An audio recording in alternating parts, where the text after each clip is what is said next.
পবিত্র রমজানের শেষে সকলকে জানাই ঈদ উল ফিতরের শুভেচ্ছা। ঈদ মোবারক। এই কনভেন্ট ক্রিস্টের প্রতিষ্ঠার ক্ষেত্রে আপনার 7টা জিনিসকে মাথায় রেখে এই জায়গাটা নির্মাণ করা হয়েছে। তবে সেই 7টা জিনিস হচ্ছে আপনার জেরুজালেমকে লক্ষ্য করে একটা পিলার তৈরি করা হয়েছে, আরেকটা পিলার তৈরি করা হয়েছে আপনার ফ্রান্সের জন্য, আরেকটা পিলার তৈরি করা হয়েছে ইতালির রোমকে উৎসর্গ করে। এই রকম করে আপনার 7টা দেশকে উদ্দেশ্য করে 7টা পিলারের ওপর নির্মিত করা হয়েছে আপনার এই কনভেন্ট দ্য যে ক্রিস্ট রয়েছে তার মেন স্মৃতিস্তম্ভটি।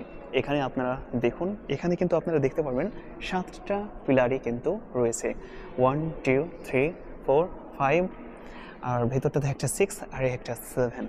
এই 7টা পিলারের উপরে কিন্তু 7টা দেশকে আপনার উদ্দেশ্য করে, তবে মেন থিম ছিল সেই সময়টাতে জেরুজালেম আর রোম, যেটা ইতালির রোম শহর। ফুল ইন্টেরিয়রটা কিন্তু আপনি দেখলে মুগ্ধ হতে বাধ্য, কেননা এত সুন্দর ইন্টেরিয়র আর এত সুন্দর ডিজাইন আমি কিন্তু ইতিপূর্বে কোথাও দেখতে পাইনি। আমি পর্তুগালে আসার পর কিন্তু অনেক জায়গাগুলোতেই ঘুরেছি, কিন্তু বিশ্বাস করেন এই রকম জায়গা একটাও পাইনি।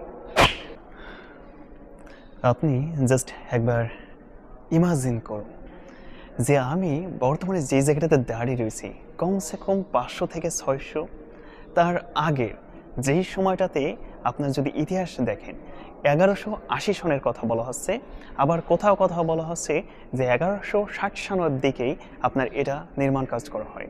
আবার কিছু কিছু ইতিহাসবিদদের মতে যে এটা নির্মাণ করা হয় যে আপনার শুধুমাত্র রোমকে ভালোবেসে, কেননা এক সময় পুরো পৃথিবীকে রোমানরা কিন্তু আপনার সাম্রাজ্যবাদী এবং তারা কিন্তু আধিপত্য বিস্তার করে, এবং তার পরবর্তীতে যখন জেরুজালেমের যে একটা আধিপত্য বিস্তার হয়, তো তার উপলক্ষে কেন্দ্র করে এই দুইটা টপিককে মাথায় রেখে 7টি স্তম্ভের ভিতর দিয়ে আপনার এই যে কনভেন্ট অফ দ্য ক্রিস্ট প্রতিষ্ঠিত করা হয়।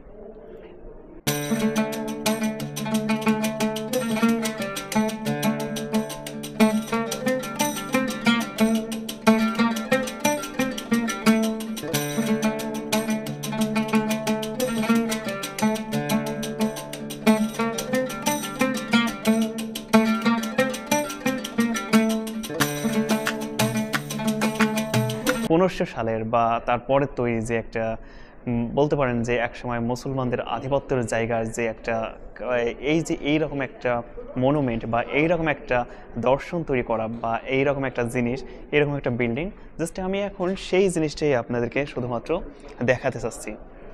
তাছাড়া ওই সময়টার ইতিহাস কিন্তু আসলে মুসলিমদের ইতিহাস ছিল খুবই গৌরব উজ্জ্বল একটা ইতিহাস, কিন্তু সেই গৌরব উজ্জ্বলের ইতিহাসটা খুব একটা বেশি দিন লাস্টিং করতে পারেনি।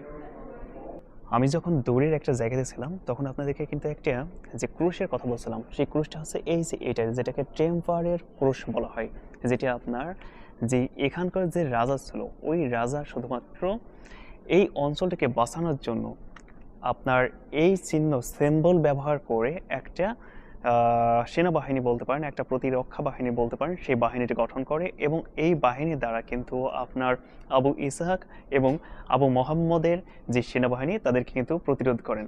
আর ওই প্রতিরোধ করার মধ্যে দিয়ে কিন্তু এই অঞ্চলটায় মুসলমানদের ইতিহাস যে প্রজ্বলিত ছিল সেটা কিন্তু নিভে যায়।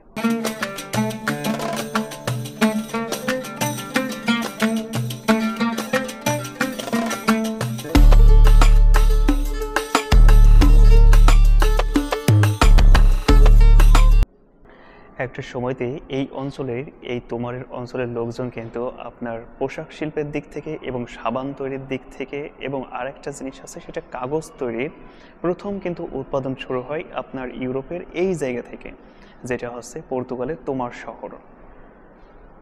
এখানে ওই সময়ের অনেক রানের আপনার ড্রেস আপগুলো প্রদর্শন করা হয়েছে, যাতে আপনার দেখা গেছে ঘুরতে আসা দর্শনার্থীরা আপনার এই জিনিসটা উপভোগ করতে পারে।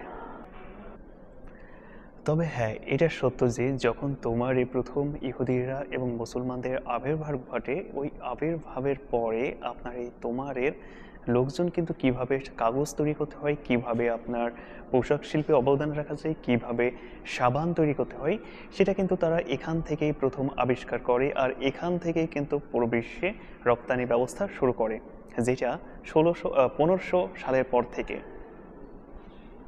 দ্য ক্রিস্টের সব থেকে একটি উঁচু একটা জায়গা রয়েছে। আমি এখন চেষ্টা করবো যে ওই জায়গাটাতে নিয়ে যাওয়ার জন্য, কেননা পুরো জায়গাটায় আপাতত এখন দেখা শেষ।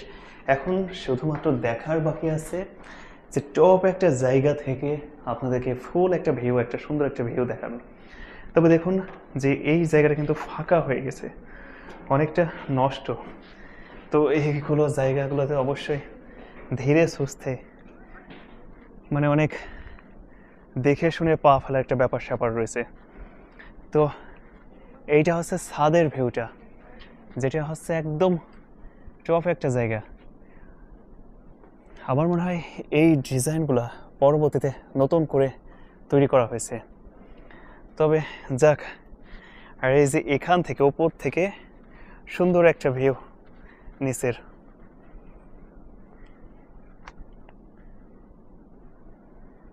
বন্ধুরা, ভিডিও দেখতে দেখতে একদম ভিডিও শেষ পর্যায়ে চলে এসেছি। আজকের এই ভিডিওটা আপনার কাছে কেমন লাগছে অবশ্যই কমেন্ট করে জানিয়ে দিন।